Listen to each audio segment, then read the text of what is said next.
రే ఏం చేస్తున్నా? ఏం లేదురా, డ్యూయల్ యాప్ యూజ్ చేయకుండా ఒకే వాట్సాప్ లో 2 ఫోన్ నెంబర్తో ఎలా లాగిన్ అవ్వాలని దాని గురించి ఒక కొత్త టెక్నాలజీ గురించి ఆలోచిస్తాను. నీ బొంద ఆల్రెడీ అప్డేట్ వచ్చింది. అవునా, ఎలా? వాట్సాప్ ఓపెన్ చేసి రైట్ సైడ్ 3 డాట్స్ ఉంటాయి కదా, ఆమె క్లిక్ చేసి సెట్టింగ్స్ మీదకి వెళ్ళండి.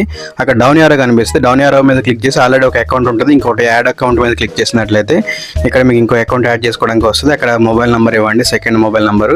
ఇక్కడ నుంచి మీకు ఆల్రెడీ తెలుసు మొబైల్ నెంబర్ ఓటీపీ వెరిఫై చేసుకున్న తర్వాత అక్కడ బ్యాకప్ ని రీస్టోర్ చేసుకోవాలి. రీస్టోర్ చేసుకోవాలంటే ముందు అయితే పాతది ఒకవేళ అకౌంట్ ఉన్నట్లయితే దాని బ్యాకప్ అయితే దగ్గర పెట్టుకోండి, చాలా ఇంపార్టెంట్ అది. నెక్స్ట్ మీ ప్రొఫైల్ సెట్ చేసుకొని మీ సెకండ్ సిమ్ యొక్క అకౌంట్ అయితే ఇక్కడ యాక్టివేట్ చేసుకోవచ్చు.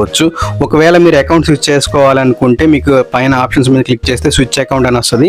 సో అక్కడ స్విచ్ అకౌంట్ మీద క్లిక్ చేసి మీకు కావాల్సిన అకౌంట్ అయితే యూజ్ చేసుకోండి. వీడియో నచ్చితే లైక్ కొట్టండి, మన ఛానల్ ని సబ్స్క్రైబ్ చేయండి. Thank you for watching.